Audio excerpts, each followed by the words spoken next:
बहुत बढ़िया, शाबाश। चलिए, तो हम लोगों ने 17th तक कर लिया था। 17th ग्रुप के हमने एसिड्स नहीं लिखे थे, ऑक्सी एसिड्स, तो वो लिख लीजिए HClO। ठीक है, HClO2, HClO3, HClO4। इन सब के नाम मैंने बाउंडिंग में बताए हुए हैं, ये पूरा मॉलिक्यूल भी बताया हुआ है। तो फिलहाल जो है वो खाली मैंने रिवाइज करने के लिए लिख दिया है। इसमें सबसे ज़्यादा स्टेबल कौन सा होता है? सबसे ज़्यादा स्टेबल ये, फिर ये, फिर ये। स्टेबिलिटी, स्टेबी and acidity order. Acidity order सबसे ज़्यादा इसका होता है। तो इसका जो आयन होगा, एनायन जो बनेगा, वो सबसे ज़्यादा स्टेबल होगा। इसने क्या निकाल दिया? H पॉजिटिव निकाला।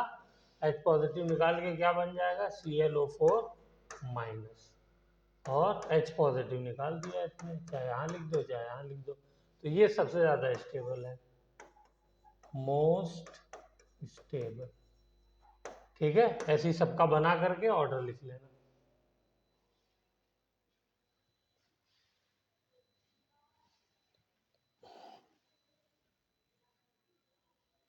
यस, किसी भी कलर से लिखो, सारे कलर अच्छे लग रहे हैं। ओके, अब आते हैं हम लोग 18th ग्रुप की तरफ। Group number 18।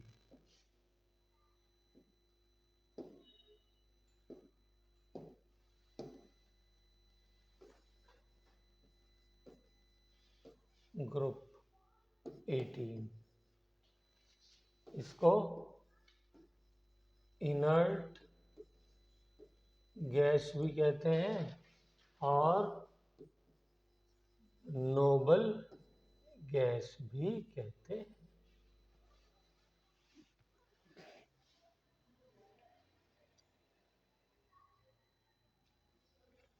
कौन कौन से एलिमेंट इसके अंदर होते हैं? जल्दी से लिख लेते हैं। पहला होता है हीलियम, फिर नियॉन, फिर आर्गन, फिर क्रिप्टॉन, फिर जीनॉन और फिर रेडॉन।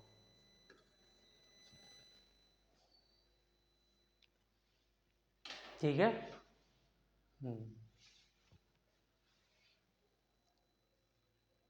इसके बारे में कुछ इंपॉर्टेंट पॉइंट लिख लीजिए।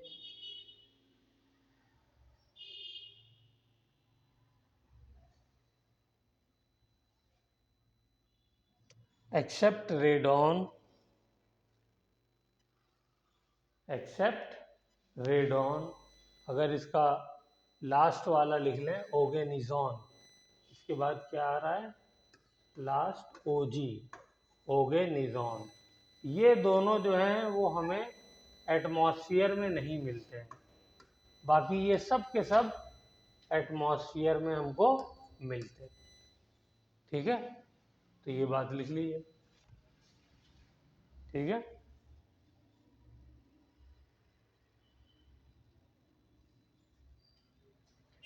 ये एटमॉस्फेयर में कितने परसेंट होते हैं? सब मिला करके तकरीबन 1%।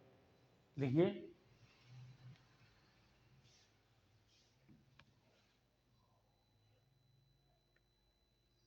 Total volume is equal to approximately 1%। ठीक है ना?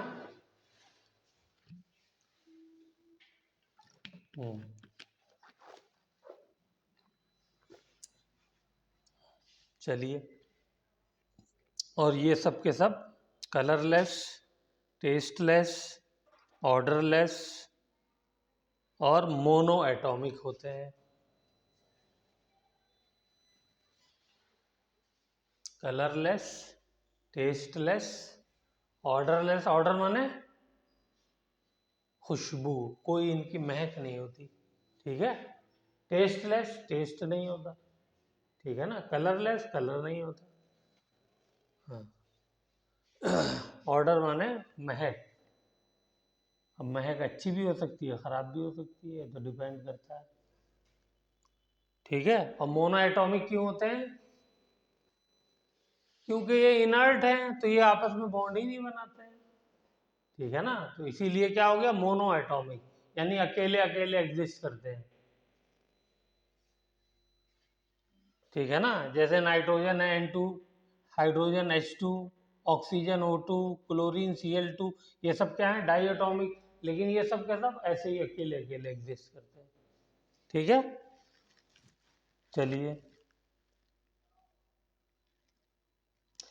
क्योंकि अकेले एग्जिस्ट करते हैं तो ये सब गैस हैं, गैस होंगे नहीं होंगे, ठीक है।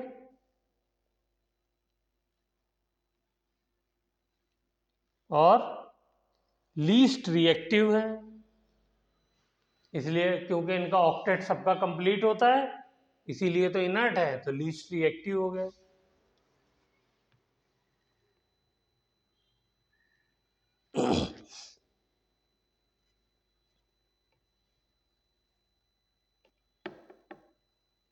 लिख लिया। Helium has special property, special properties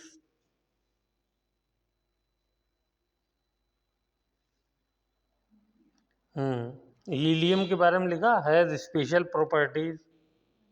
पहली स्पेशल प्रॉपर्टी क्या है कि ये बहुत आसानी से डिफ्यूज हो जाता है।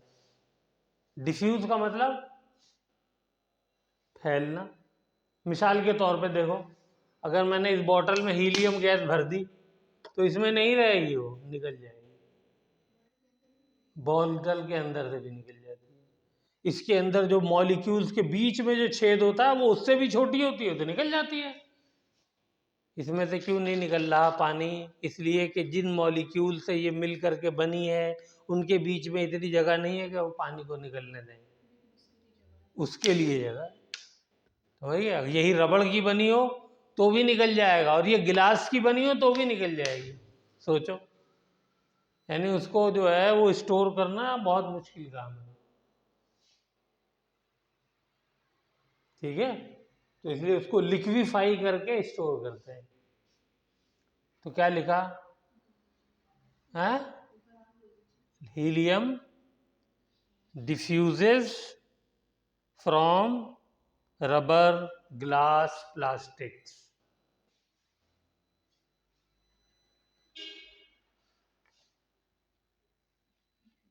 ठीक है ना। Okay, it is used in nuclear reactor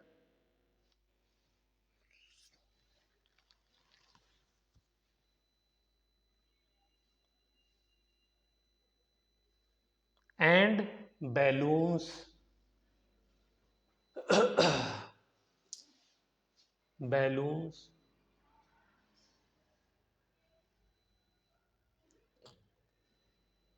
वो बड़े बड़े बैलून देखे हैं जिसमें नीचे टोकरी लगी रहती है, उसमें 4-6 लोग 10 लोग खड़े हो जाते हैं और ऊपर बड़ा सा बैलून है, उसमें क्या करते हैं, हीलियम गैस थोड़ी सी भर देते हैं, उसके बाद नीचे गैस का सिलेंडर होता है, उस गैस के सिलेंडर से उसमें जलाते हैं गैस, तो आग बनती है, लगती है फ्लेम्स। वो फ्लेम जो है वो क्या करती है, हीलियम को गर्म करती है। हीलियम को गर्म करती है तो गैप कोई चीज़ गर्म करोगी तो वो और ज़्यादा फैलेगी, और ज़्यादा फैलेगी तो और उसमें काइनेटिक एनर्जी आएगी, तो वो क्या करती है, 10 लोगों को लेकर के ऊपर उड़ जाती है। नीचे आना होगा तो गैस को ठंडा करो, यानी गर्म करना बंद कर दो, तो अपने आप क्या होगा, धीरे धीरे ठंडी होती चली जाएगी। नहीं तो जिसको ड्राइवर को ऐसे सही जगह जहाँ गाड़ी रुकना चाहे वहीं रुकेगी, वो तो जो चलाता है उसको पता होता है ना। हाँ, तो उसको पता होता है तो मुझे इतनी दूर जाना है तो इतना टाइम लगेगा ठंडा होने में, तो मुझे अब इसको गर्म नहीं करना है। ठीक है ना। हाँ, देखे हैं वो वाले बैलून, नहीं देखे? बहुत बड़ा, हाँ मोबाइल में देखा है। ठीक है, तो वहाँ पे भी हीलियम यूज़ किया जाता है। और हाँ, सुपर कंडक्टिंग मटेरियल्स जो होते हैं, जैसे एमआरआई मशीन वगैरह जो होती है उसके अंदर भी सुपर कंडक्टिंग मटेरियल्स, और एमआरआई मशीन्स वगैरह में भी इसको यूज़ किया जाता है।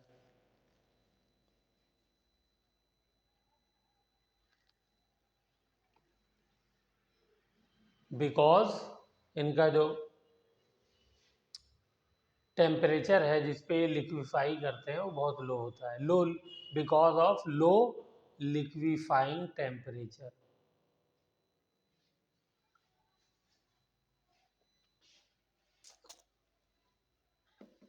कितना होता है? 4 केल्विन। 4 केल्विन। 4 केल्विन कितना हो गया बताओ? सेंटीग्रेड में बताओ। माइनस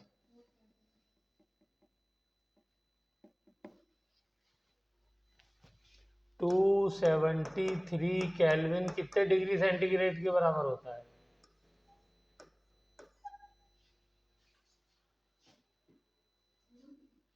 और क्या, फ्रीजिंग टेम्परेचर 273 तो होता है। अब ये भी तुमको याद नहीं है तो बताओ मैं क्या करूँ, अपने सर फोड़ सकता हूँ। तो 4 केल्विन किसके बराबर हो जाएगा? -269 डिग्री सेंटीग्रेड। जीरो पे तो हमारी हालत खराब हो जाती है। कश्मीर में जाके पड़ता कहीं जीरो, -5, और ये कितना हो गया? -269। इतना टेम्परेचर नीचे ले जाओगे तब जो है ये होगा। तो ये इसके लिए स्पेशल कंडीशंस बनाई जाती हैं, स्पेशल मशीन्स होती हैं। इतने लो टेम्परेचर पे क्या होती है? हीलियम लिक्विफाई होती है, हीलियम गैस लिक्विड में बदलती है। हीलियम गैस क्या करती है?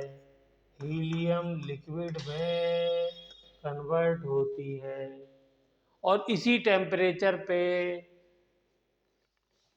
क्या होता है? कुछ मेटल सुपर कंडक्टर बन जाते हैं।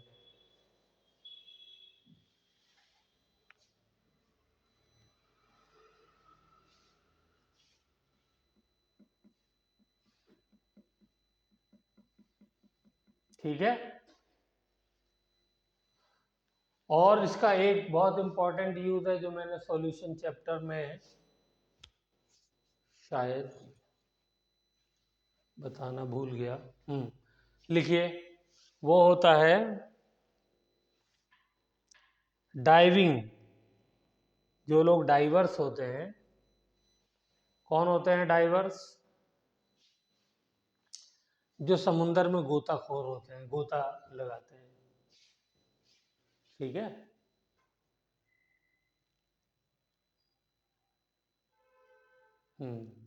तो देखो,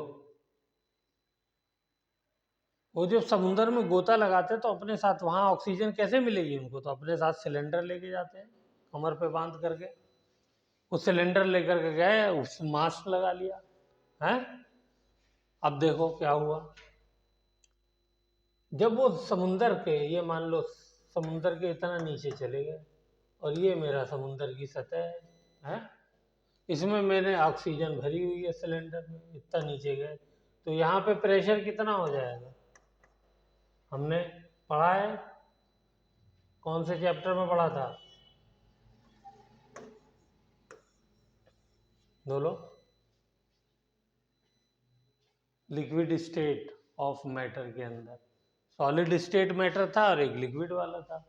तो जितना पानी में नीचे जाएंगे तो रो क्या है? पानी की डेंसिटी। जी क्या है? Acceleration due to gravity. H क्या है? ये हाइट। तो इसके ऊपर प्रेशर पी हो जाएगा।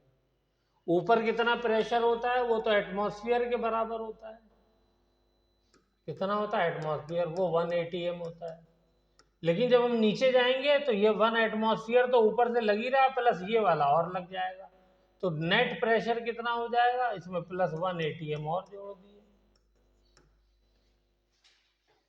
अब जब इतना ज्यादा प्रेशर होता है तो आप जो है वो हेनरी साहब एक साइंटिस्ट हैं, उन्होंने कहा कि प्रेशर जितना ज्यादा होगा उतना ही ज्यादा गैस डिजॉल्व होगी।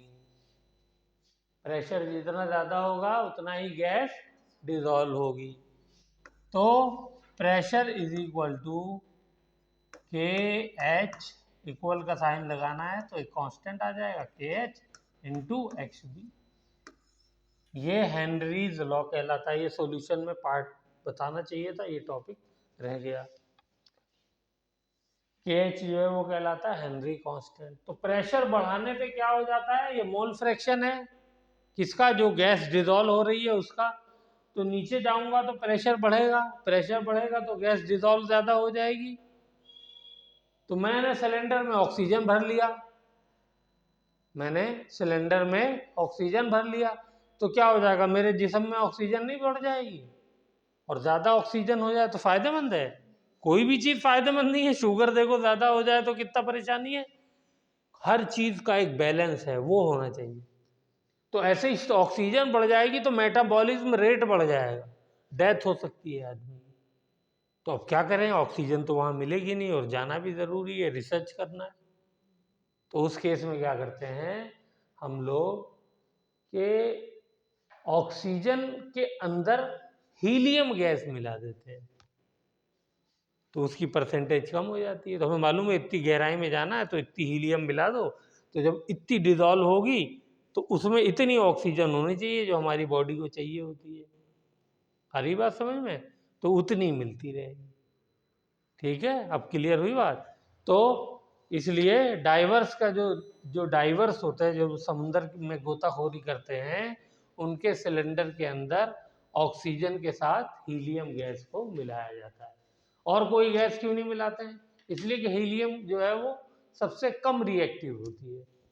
ठीक है ना, तो इस वजह से हीलियम मिलाते हैं। और भी कुछ प्रॉपर्टीज होती हैं इसकी, तो इस बात को लिख लो।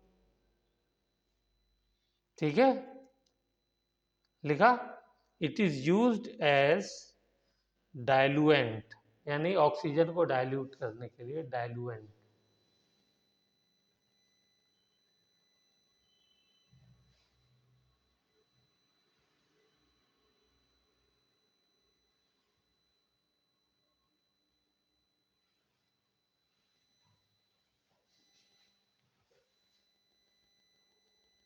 It is used as diluent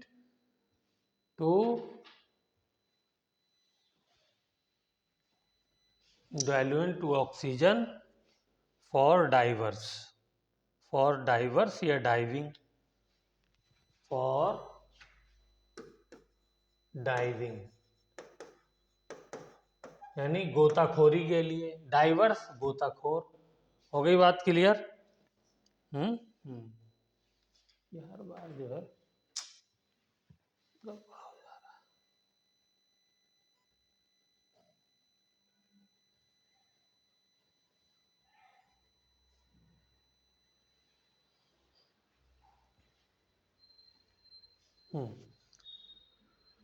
तो ये हो गया हीलियम का use.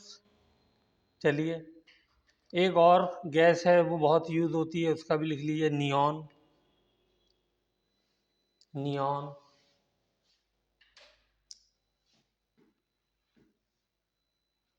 Neon is used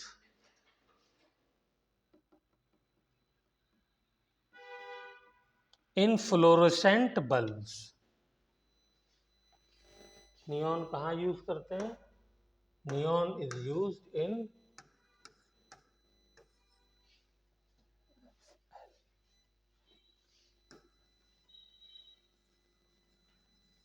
fluorescent bulb. Fluorescent bulb के अंदर हम लोग नियॉन का यूज करते हैं। कौन से होते हैं फ्लोरोसेंट बल्ब, जो ट्यूबलाइट आती थी अब वो भी आना बंद हो गई, बहुत कम हो गई, गांव में मिल जाएगी, शहरों में अब उसको भी यूज कम करने लगे हैं। तो वो जो फ्लोरोसेंट बल्ब्स होते हैं वो, लेकिन फ्लोरोसेंट बल्ब कौन से वाले, जो कलरफुल होते हैं। देखा होगा ना कहीं पे लाइट नीली जल रही है, ऐसे ऐसे नाम बना हुआ है उस लाइट से, कोई नीली है, लाल है, पीली है, तो वो सारे जो बल्ब बनते हैं वो सब उसके अंदर नियॉन गैस भरी होती है। ठीक है, तो उसको लिख लो, बाद में भूल जाओगी। फ्लोरोसेंट बल्ब कौन से होते हैं? जो ट्यूबलाइट होती हैं। कलरफुल लाइट लिख लो। For used for advertisement, advertisement के लिए यूज किया जाता है।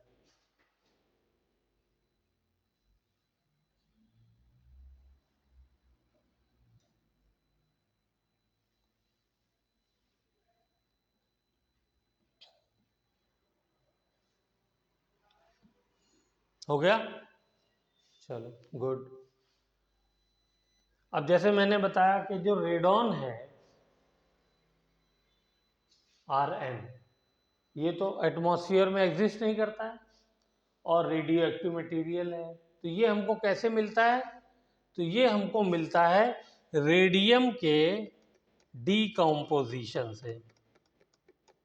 कैसे मिलता है? रेडियम के डीकॉम्पोजिशन से। रेडियम क्या है? ये खुद एक रेडियो एक्टिव मटीरियल है। रेडियम क्या है? ये खुद एक रेडियो एक्टिव मटीरियल है। रेडियम Ra, एटॉमिक नंबर इसका 88 होता है, ये रहा। और एटॉमिक मास इसका होता है 226। ये क्या करता है? ये रेडॉन में ब्रेक हो जाता है। इसका एटॉमिक नंबर 86 है, प्लस इसके अंदर से हीलियम निकलता है 2, 4। ये हो गया 2, 2, 2। देखिए बैलेंस भी हो गई। ठीक है, तो ये हमको मिल गया रेडॉन। क्या हुआ? इसका डीके हो गया।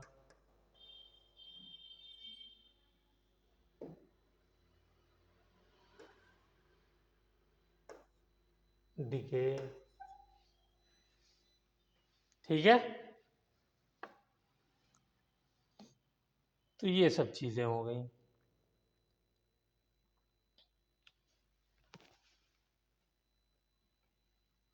हो गया? मुड़ गया? सही है। चलिए, अब जब हम डाउन द ग्रुप जाएंगे पीरियोडिक इसके अंदर, इस ग्रुप के अंदर, तो लिखिए डाउन द ग्रुप। चलो यार क्या करें, कम वक्त आज ज़्यादा परे हम लोग।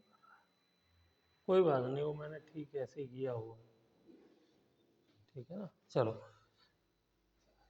डाउन द ग्रुप मास क्या होगा? मास इंक्रीज करेगा।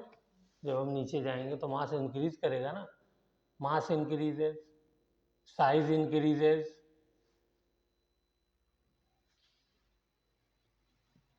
साइज इंक्रीज करेगा तो वंडरवाल फोर्स इंक्रीज करेगी।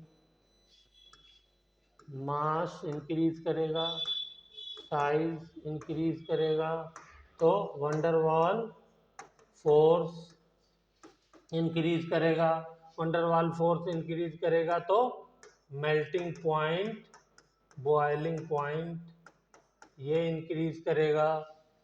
ठीक है ना। ठीक है। और adsorption, adsorption on charcoal, on charcoal surface, ये भी इंक्रीज कर जाएगा। एडजॉर्प्शन बताया था ना मैंने क्या होता है? जैसे डस्ट वगैरह बैठ जाती है हैं किसी जगह टेबल वगैरह पे, उसी को हम क्या बोलते हैं? एडजॉर्प्शन बोलते हैं। ठीक है, क्योंकि साइज इंक्रीज कर जाता है इसलिए सरफेस पे एडजॉर्प्शन बढ़ जाती है। ठीक है, और जब साइज बढ़ जाएगा वंडरवाल फोर्स बढ़ जाएगी तो लिक्विफिकेशन, यानी लिक्विफाई करना उस गैस का क्या हो जाएगा? आसान हो जाएगा। तो लिक्विफिकेशन भी क्या हो जाएगी? इंक्रीज कर जाएगी। ठीक है। Solubility in water, solubility in water, वैसे तो ये सोल्यूबल नहीं होता है वाटर में, लेकिन अगर थोड़ा बहुत सोल्यूबल हो रहा है तो वो भी इंक्रीज कर जाएगा क्योंकि साइज बड़ा हो गया है। ठीक है।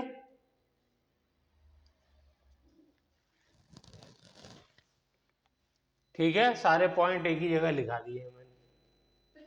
और देखो, हमने गैस के बाद चैप्टर में पढ़ा था दो तरीके की गैस, एक आइडियल गैस जिसके ऊपर ये वाला फॉर्मूला लगता है PV is equal to nRT।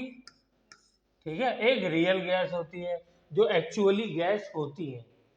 ठीक है ना, तो क्या हो जाएगा, रियल गैस कैरेक्टर वो भी इंक्रीज कर जाता है। जब नीचे जाते हैं तो रियल गैस की तरह बिहेव करने लगती है। ऊपर वाली गैसेस आइडियल की तरह बिहेव करते हैं जैसे हीलियम वगैरह। ठीक है, लेकिन नीचे हम जब जाएंगे तो रियल गैस की तरह। ऊपर वाली गैसेस में ये वाला फॉर्मूला अप्लाई नहीं कर पाएंगे, मतलब नीचे वाली गैसेस में ये वाला फॉर्मूला नहीं अप्लाई कर पाएंगे क्योंकि ये आइडियल के लिए है। रियल के लिए दूसरा फॉर्मूला होता है जिसमें कांस्टेंट आता है। और आइडियल गैस का क्या हो जाएगा, जब रियल बढ़ेगा तो आइडियल गैस बिहेवियर डिक्रीज कर जाएगा। गुड। तो ये सारी एक ही जगह मैंने इनकी बता दी है। ठीक है।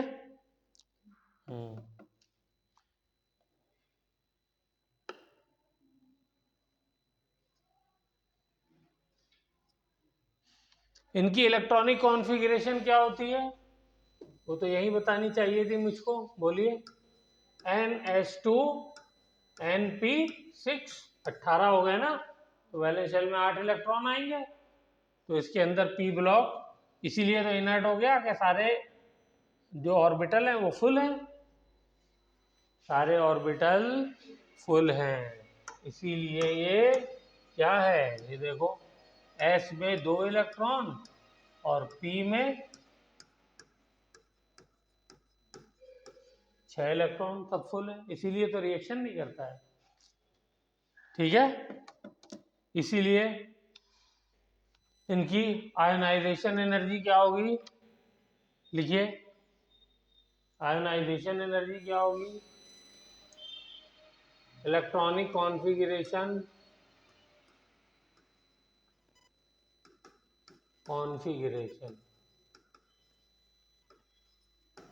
क्या है, NH2NP6। Okay,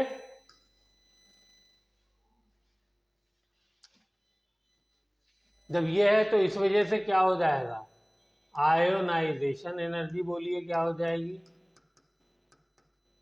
ionisation energy high हो जाएगी ना, क्योंकि इलेक्ट्रॉन निकलना ही नहीं चाहेगा, वो स्टेबल है, सारे ऑर्बिटल फिल है, तो इस वजह से क्या हो जाएगा, वो निकलना नहीं चाहेगा, तो आयोनाइजेशन एनर्जी हाई हो जाएगी।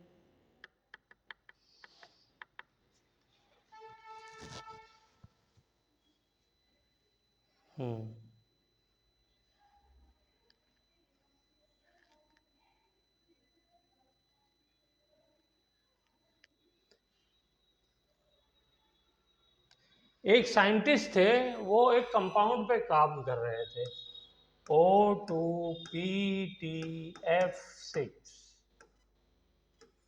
इस पे काम कर रहे। ठीक है, ये रेड कलर का था कंपाउंड, इस पे काम कर रहे थे वो, नाम था उनका नील बार्टले, बार्टले या बार्टलेट जो भी था, लिखो इसको, फिर आगे की कहानी बताता हूँ। बार्टलेट ही था शायद, बार्टलेट।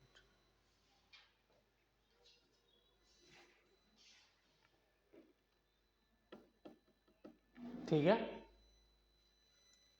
तो उन्होंने देखा कि ये कंपाउंड जो है ये आयनिक है, इस पे प्लस चार्ज होता है, इस पे माइनस चार्ज होता है, ये कटायन हो गया, ये एनायन हो गया, तो ये कंपाउंड कैसा है, आयनिक।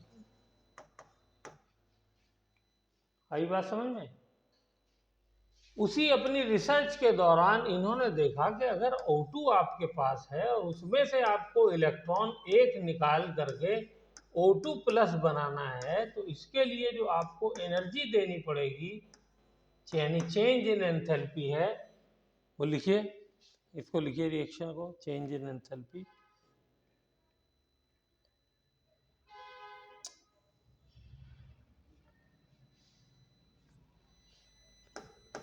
सत्रह सौ किलो जूल।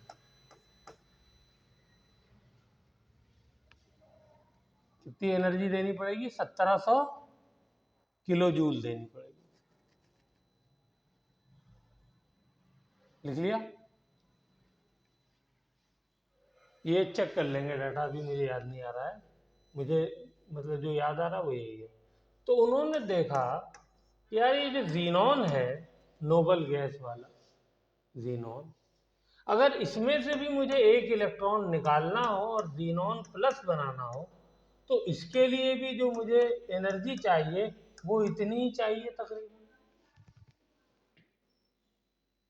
क्या समझ में आई इससे बात?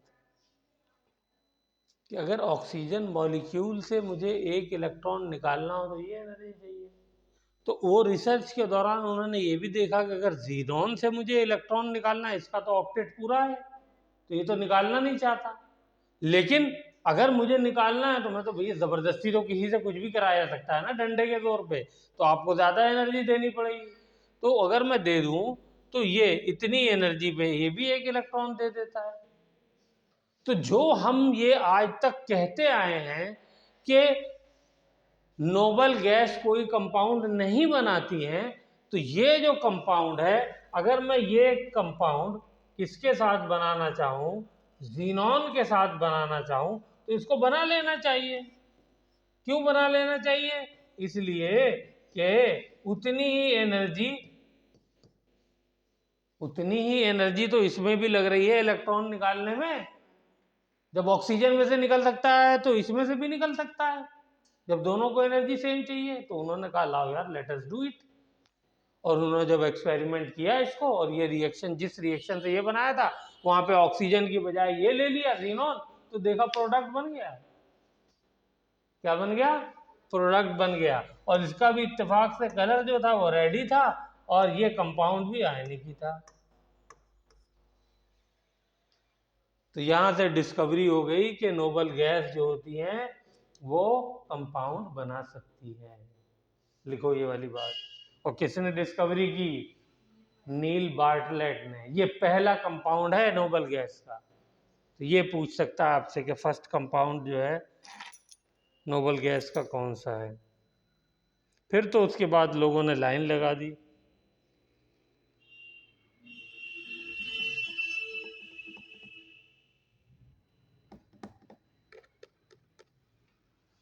फिर तो लोगों ने लाइन लगा दी।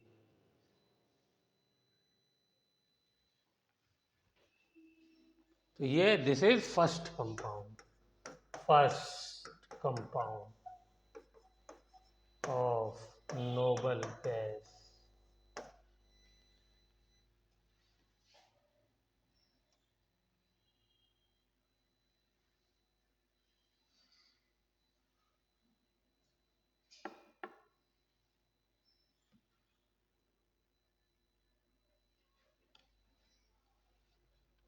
ठीक है, देखो कंपाउंड की लाइन लगा देते हैं। XeF2 भी बनता है, XeF4 भी बनता है, XeF6 भी बनता है, और XeO2F2 भी बनता है, XeOF4 भी बनता है, और XeO3 भी बनता है। बहुत सारे कंपाउंड भी बना दिए लोगों ने।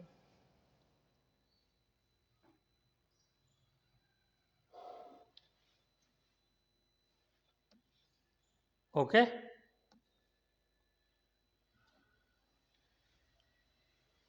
हो गया। तो यहाँ पे हमारा नोबल गैस 18th ग्रुप भी खत्म होता है।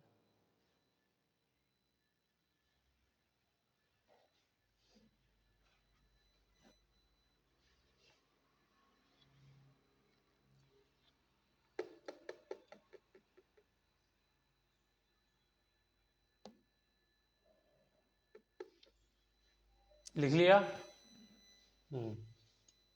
इनको चाहे तो लिख सकती हैं ये पावरफुल फ्लोरीनेटिंग एजेंट की तरह काम करते हैं। किसी को फ्लोरीन देना हो तो इनके पास फ्लोरीन है तो ये दे देते हैं।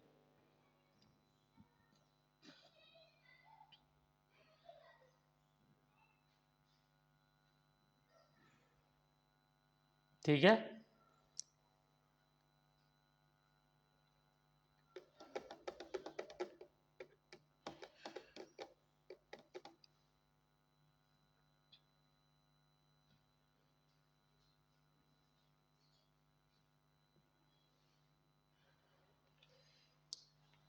नाइट्रोजन की गैसेस हमने नाइट्रोजन जो ऑक्साइड्स बनाता है वो लिखवाई थी 15th ग्रुप में। 15th ग्रुप के ऑक्सीजन के साथ रिएक्शन तो लिखवाया था, लेकिन गैसेस सारी नहीं लिखवाई थी, मुझे याद पड़ रहा है। शायद कुछ लिखवाई थी। तो पहली N2O NO ये दोनों तो लिखवाई थी, और ये दोनों के बारे में बताया था ये न्यूट्रल होती हैं। फिर उसके बाद N2O3 NO2 N2O4 N2O5 ये सब गैसेज हैं नाइट्रोजन।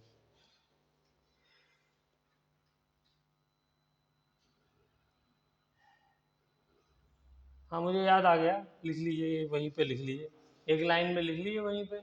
15th ग्रुप में जहाँ ऑक्साइड बनाए हैं वहीं कोई थोड़ी जगह हो तो एक लाइन में ये ऑक्सीजन की नाइट्रोजन की गैसेज लिख लीजिए।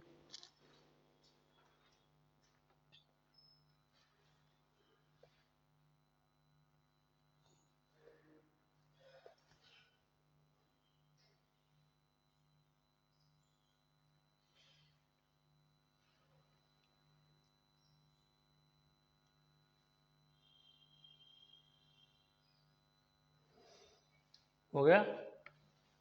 ये न्यूट्रल है, बाकी सब एसिडिक है नीचे वाली। ठीक है, ये सब की सब क्या है, एसिडिक। चलिए एक और चीज लिखा देते हैं, O3। क्या कहते हैं इसको, ओजोन गैस। हम्म हम्म तो ये पहले तो लिखिए क्या है, ये एलोट्रॉपिक फॉर्म ऑफ ऑक्सीजन है। Allotropic allotropic form of O2। Allotropic forms लिखिए, तो पहले बताया हुआ है। Allotropic forms when an element exist in two or more than two state, when an element exists in two or more than two state in pure form are called allotropes। ठीक है, जैसे carbon है, carbon किस में exist करता है, diamond में, और कोयले में, कोल में, और ग्रेफाइट में। तो ये सब क्या है, ये सब कार्बन की डिफरेंट फॉर्म है, तो एलोट्रॉप है। तो यहीं पे लिख लो, वरना फिर एलोट्रॉप। ठीक है, एक ही एलिमेंट जब डिफरेंट फॉर्म में एग्जिस्ट करता है तो उसको हम एलोट्रॉप कहते हैं। जैसे फॉस्फोरस की भी लिखो, ये भी इंपॉर्टेंट है। फॉस्फोरस ये भी इसी तीन तरह की फॉर्म में एग्जिस्ट करता है, red, white and black.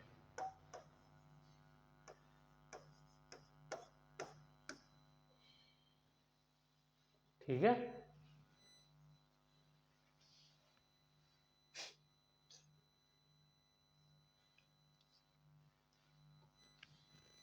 White जो होता है वो P4 होता है, चार फॉस्फोरस आपस में जुड़े हो तो वो वाइट हो जाता है।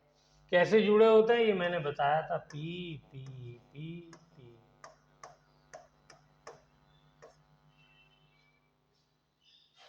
ठीक है, ऐसे जुड़े होते हैं।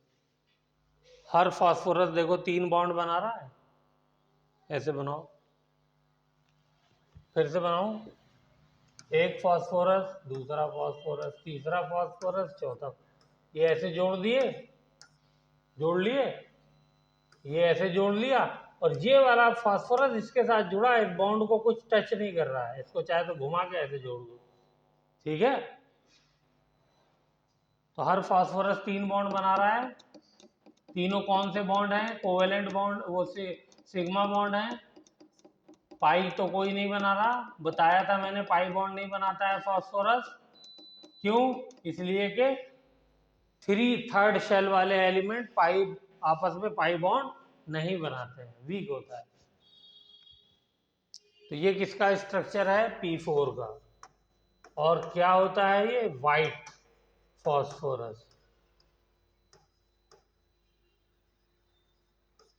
ठीक है, ये हाईली इनफ्लेमेबल होता है, लिखो हाईली इनफ्लेमेबल इन एयर।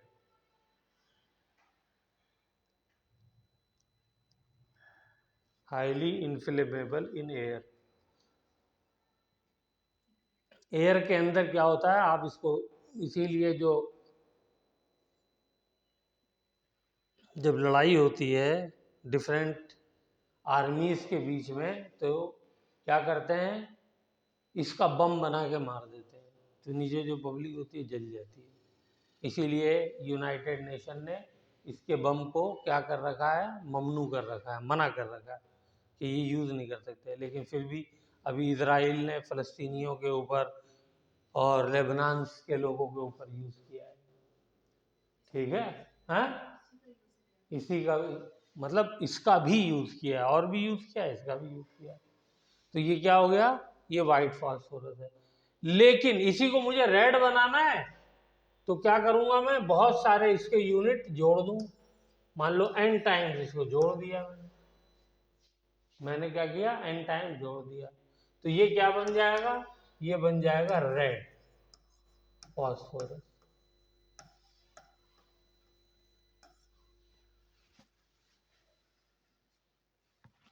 जब ये P4 वाली यूनिट n टाइम्स जुड़ती चली जाती है, तो क्या हो जाता है? रेड फास्फोरस बन जाता है।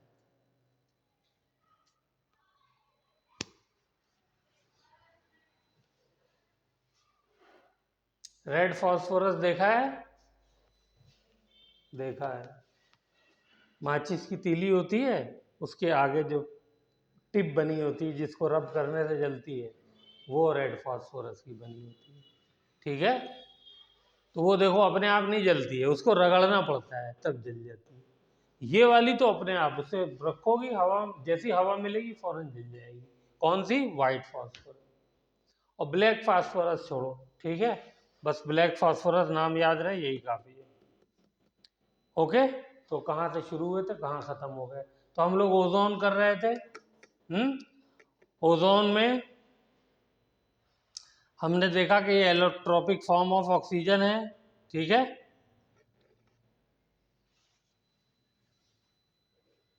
ओजोन इज अनस्टेबल, लिखो, ozone is unstable eight normal temperature and pressure.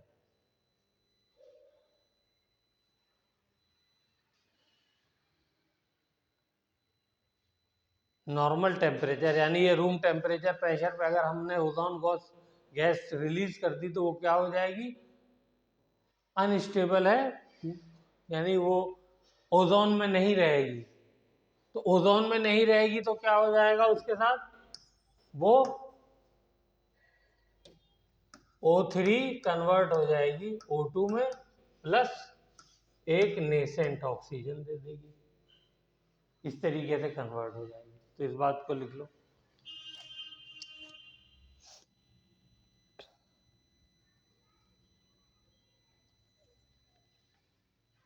और ये जो है ये कहलाती है nascent oxygen, nascent oxygen.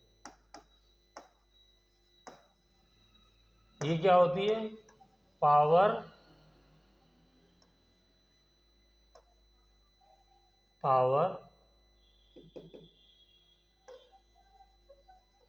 Full oxidising agent, powerful oxidising agent. यानी ये अगर ऐसी अलग, नेसेंट मतलब अलग, मॉलिक्यूल की फॉर्म में नहीं, अकेला एटम, तो ये जब अगर अकेला होती है ऑक्सीजन तो क्या होता है, ये किसी से भी जाकर के रिएक्शन कर जाती है, क्योंकि इतना ज़्यादा ये रिएक्टिव होती है। तो इसीलिए ओजोन क्या हो गया, ओजोन भी तो पावरफुल ऑक्सीडाइजिंग एजेंट हो जाएगा, क्योंकि ओजोन से ऑटोमेटिक ये मिल जाती है, और ये मिलेगी तो यही तो ऑक्सीडाइज करेगी। लेकिन मिली किससे, इसका बाप कौन है, ये ना। तो ये ओजोन को भी हम क्या लिख सकते हैं, पावरफुल ऑक्सीडाइजिंग एजेंट। ठीक है।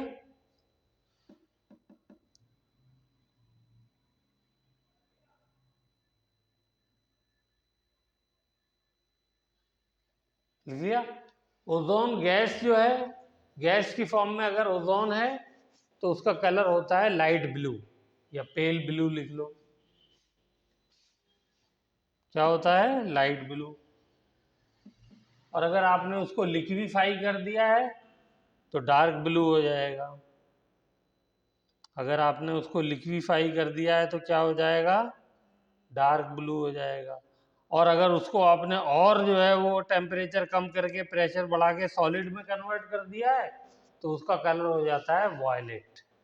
कैसा कलर हो जाता है, वॉयलेट। ठीक है। हम्म। तो यहाँ पे बेटा हम लोग जो है अपनी कथा समाप्त करते हैं। पी ब्लॉक एलिमेंट खत्म हो गया हमारा। अब कल से हम लोग डी ब्लॉक एलिमेंट शुरू करेंगे।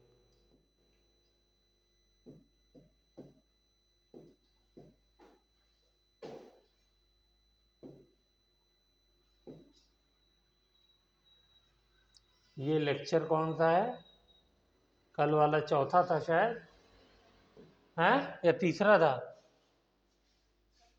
कल तीसरा था, आज ये चौथा है। चलो।